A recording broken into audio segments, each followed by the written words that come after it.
ان الذین یکفرون بآیات اللہ،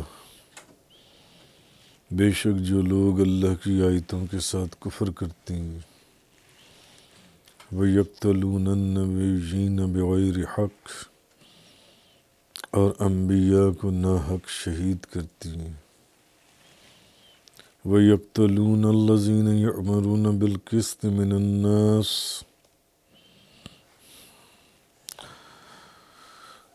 اور عدل و انصاف کا حکم دینے والے لوگوں کو قتل کرتی ہیں، فَبَشِّرْهُم بِعَذَابٍ علیم، آپ ان کو دردناک عذاب کی خوشخبری دے دیجیے۔ اولئک الذین حبطت اعمالهم فی الدنیا والآخرہ، یہ وہ لوگ ہیں جن کے اعمال دنیا اور آخرت میں ضائع ہو گئے اور ان کا کوئی مددگار نہیں، وما لهم من ناصرین، اور ان کا کوئی مددگار نہیں۔ آج سورہ آل عمران کی آیت نمبر 21 کا بیان ہے۔ اس سے پچھلی آیات میں اللہ تعالیٰ نے فرمایا تھا کہ اور اگر انہوں نے روگردانی کی تو آپ کے ذمے صرف دین کو پہنچا دینا ہے، حق بات کا پہنچا دینا ہے۔ اور اب یہ بتایا جا رہا ہے کہ وہ روگردانی کرنے والے لوگ ہیں کون، وہ اعراض کرنے والے لوگ ہیں کون۔ تو اللہ تعالیٰ نے ان لوگوں کی 3 صفات بیان کی ہیں، 3 صفات۔ نمبر 1، یہ لوگ اللہ کی آیات کا کفر کرتے ہیں۔ نمبر 2، نبیوں کو ناحق قتل کرتے ہیں۔ نمبر 3، عدل اور انصاف کا حکم دینے والے علماء، نصیحت کرنے والوں کو قتل کرتی ہیں۔ اللہ کی آیات کا انکار کرتے ہیں، نبیوں کا قتل کرتی ہیں، علماء حق کا قتل کرتی ہیں۔ یہی چیز اس آیہ کریمہ کے اندر، ان الذین یکفرون بآیات اللہ، وہ لوگ، بے شک وہ لوگ جو اللہ کی آیتوں کے ساتھ کفر کرتی ہیں، وَيَقْتُلُونَ النَّبِيِّينَ بِغَيْرِ حق، اور انبیاء کو ناحق شہید کرتی ہیں، وَيَقْتُلُونَ الَّذِينَ يَأْمُرُونَ بِالْقِسْطِ مِنَ النَّاسِ، اور عدل و انصاف کا حکم دینے والے لوگوں کو قتل کرتے ہیں، فَبَشِّرْهُم بِعَذَابٍ عَلِيمٍ، تو آپ ان کو دردناک عذاب کی خوشخبری دے دیجیے۔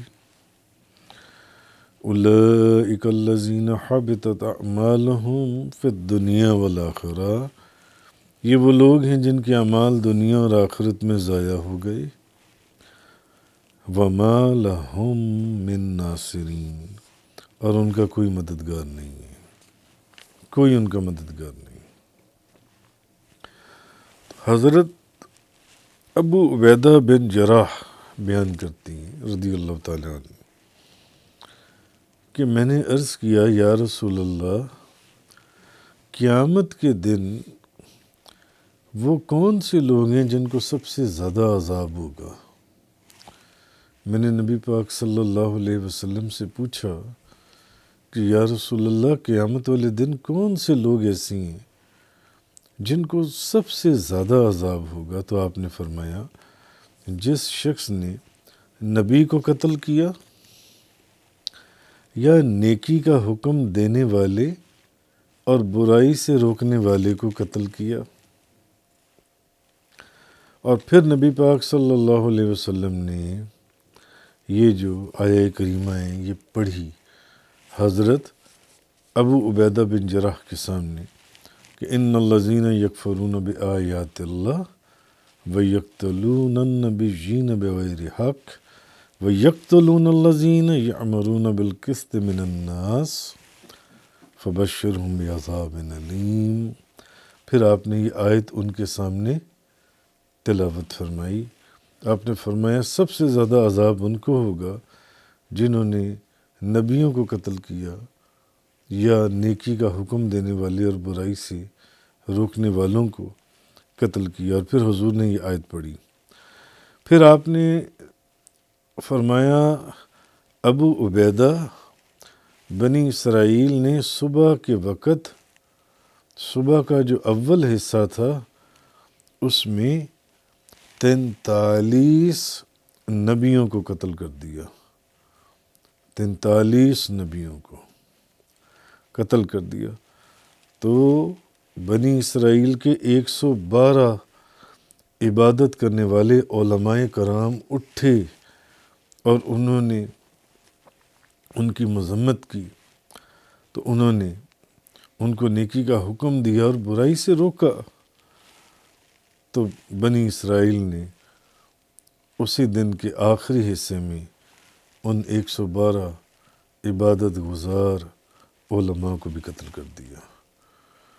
صبح کے وقت 43 نبیوں کو، اور پھر 112 علماء جب اٹھ کر کھڑے ہوئے، انہوں نے ان کو نیکی کی ہدایت دی،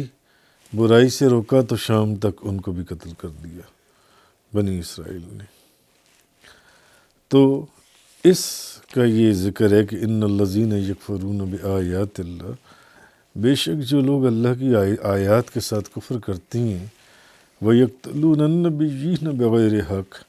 اور انبیاء کو ناحق شہید کرتی ہیں، وَيَقْتُلُونَ الَّذِينَ يَأْمُرُونَ بِالْقِسْطِ مِنَ النَّاسِ، اور عدل اور انصاف کا حکم دینے والے لوگوں کو بھی قتل کرتی ہیں، تو ان کو آپ دردناک عذاب کی خوشخبری دے دیں، فَبَشِّرْهُم بِعَذَابٍ أَلِيمٍ۔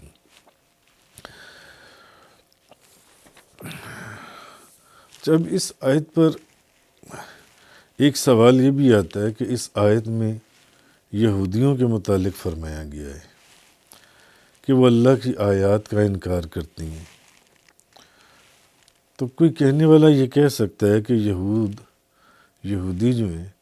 وہ اللہ تعالیٰ کو بھی مانتی ہیں، فرشتوں کو بھی مانتی ہیں، اور آسمانی کتابوں کو، اور انبیاء سابقین کو، اور قیامت کو، اور حشر اور نشر کو، اور حساب اور کتاب کو، اور عذاب اور ثواب کو یہود تو ماننے والے ہیں، تو پھر وہ اللہ کی نشانیوں کا انکار کیسے کرتی ہیں؟ جبکہ آیت یہ کہہ رہی ہے، آیت کے اوپر اگر کوئی یہودی ہی اٹھ کر اعتراض کرے کہ جی آیت تو یہ کہہ رہی ہے کہ یہ اللہ کی آیات کا انکار کرتی ہیں یہودی، جبکہ یہودی جو ان سے ہیں وہ فرشتوں کو بھی مانتی ہیں، اللہ تعالیٰ کو بھی مانتی ہیں، آسمانی کتابوں کو بھی مانتی ہیں، انبیاء سابقین کو بھی مانتی ہیں، اور قیامت کو بھی مانتی ہیں، اور حشر اور نشر کو بھی مانتی ہیں،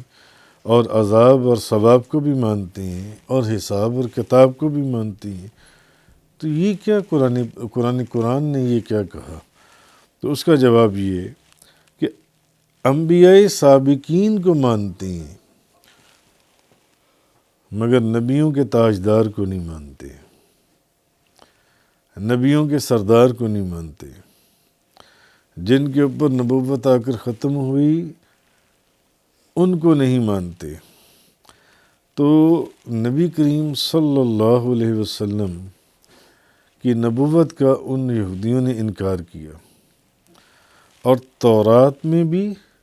اور قرآن میں بھی آپ کی نبوت کے متعلق جو آیات ہیں ان کا بھی انکار کیا، اور اللہ کی کتاب کی کسی ایک آیت کا انکار کرنا تمام آیات کی انکار کرنے کے برابر ہے۔ وہ آیت بھی تو اسی نے نازل کی ہے جس نے باقی آیات نازل کی ہیں، وہ آیت بھی تو اسی نے نازل کی ہے، جس خدا نے باقی سارا کلام نازل کیا اس نے بھی تو وہ آیت نازل کی ہے جو ان سے، جس میں نبی کریم صلی اللہ علیہ وسلم کی نبوت کا ذکر ہے، نبوت کے متعلق آیات ہیں، تو اس لیے آپ کی نبوت کا، یا دوسرے معنوں میں ایک بات یہ بھی لے لیں کہ آپ کی نبوت کا انکار کرنا اللہ کی تمام آیات کا انکار کرنے کے برابر ہے۔ اس میں آپ کی شان ہے، آپ کی بزرگی ہے کہ آپ کی نبوت کا انکار کرنا، چلو وہ آیات تو اپنی جگہ ہیں ہی، جن آیات کا، تو آپ کی نبوت کا بھی انکار کرنا تمام آیات کے انکار کرنے کے برابر ہے۔ تو اس وجہ سے فرمایا کہ یہ لوگ اللہ کی آیات کا انکار کرتے ہیں، اللہ کی آیات کا انکار کرتے ہیں۔ طارق بن شہاب بیان کرتے ہیں کہ ایک شخص نے نبی کریم صلی اللہ علیہ وسلم سے سوال کیا، نسائی شریف، سنن نسائی شریف، ایک شخص نے نبی پاک صلی اللہ علیہ وسلم سے سوال کیا کہ اس وقت آپ نے رکاب میں پیر رکھا ہوا تھا، رکاب میں پاؤں رکھا ہوا تھا، کہ کون سا جہاد سب سے افضل ہے، سب سے افضل جہاد کون سا ہے؟ تو آپ نے فرمایا ظالم بادشاہ کے سامنے کلمہ حق کہنا، ظالم بادشاہ کے سامنے حق بات کا کہہ دینا، یہ سب سے افضل جہاد ہے۔ حضرت ابو عبیدہ بن جراح مسند بزار شریف بیان کرتے ہیں کہ میں نے عرض کیا یا رسول اللہ کے نزدیک کون سے شہداء سب سے زیادہ مکرم ہیں؟ اللہ کے نزدیک کون سے شہداء، شہید ہونے والے سب سے زیادہ مقام، مرتبہ، عزت والے ہیں اللہ کے نزدیک، وہ کون سے شہید ہیں؟ تو آپ نے فرمایا وہ شخص جس نے کسی ظالم حاکم کے سامنے کھڑے ہو کر اس کو نیکی کا حکم دیا اور برائی سے روکا، اور حاکم نے اس شخص کو شہید کر دیا۔ جس نے کسی ظالم حاکم کے سامنے کھڑے ہو کر نیکی کا حکم دے دیا اور برائی سے اس کو روکا، اور اس حاکم یا بادشاہ نے اس کو قتل کر دیا، وہ سب سے زیادہ عزت والا ہے، وہ شہید جن سے، وہ شہید۔ اور سب سے زیادہ جو افضل جہاد ہے وہ ظالم بادشاہ کے سامنے کلمہ حق کہنے والا ہے۔ حضرت ابو ہریرہ بیان کرتے ہیں کہ رسول کریم صلی اللہ علیہ وسلم نے فرمایا تم ضرور نیکی کا حکم دو اور ضرور برائی سے منع کرو، ورنہ اللہ تعالیٰ تمہارے برے لوگوں کو تم پر مسلط کر دے گا۔ نیکی کا حکم کرو اور برائی سے روکو، اور اگر ایسا نہیں کرو گے تو جو تم میں سے برے ترین لوگ ہیں ان کو اللہ تعالیٰ تم پر مسلط کر دے گا، اور پھر تمہارے نیک لوگ دعا بھی کریں گے تو ان کی دعا قبول نہیں ہوگی، پھر تمہارے نیک لوگ بھی دعا کریں گے تو دعا قبول نہیں ہوگی۔ شریعت اس چیز کی اجازت دیتی ہے یا نہیں؟ افضل تو یہی ہے کہ مسلمان کو اپنی جان کا خطرہ ہو پھر بھی وہ کلمہ حق یا حق کہنے سے اسے رکنا نہیں چاہیے، بھلے اس کو اپنی جان کا خطرہ بھی ہے تب بھی اسے حق بات کہہ دینی چاہیے، بھلے اس کو یہ پتہ کہ میں مارا جاؤں گا، اگر میں نے حق بات کہی تو میں مارا جاؤں گا، لیکن شریعت میں یہ رخصت بھی دی گئی ہے کہ جب حق بات کہنے سے اس کی اپنی یا کسی اور کی جان کو خطرہ ہو، لیکن شریعت میں اجازت ہے کہ اگر اپنی یا کسی اور کی جان کو خطرہ ہے کہ میں حق بات کروں گا تو وہ خاموش رہے، لیکن افضل یہ ہے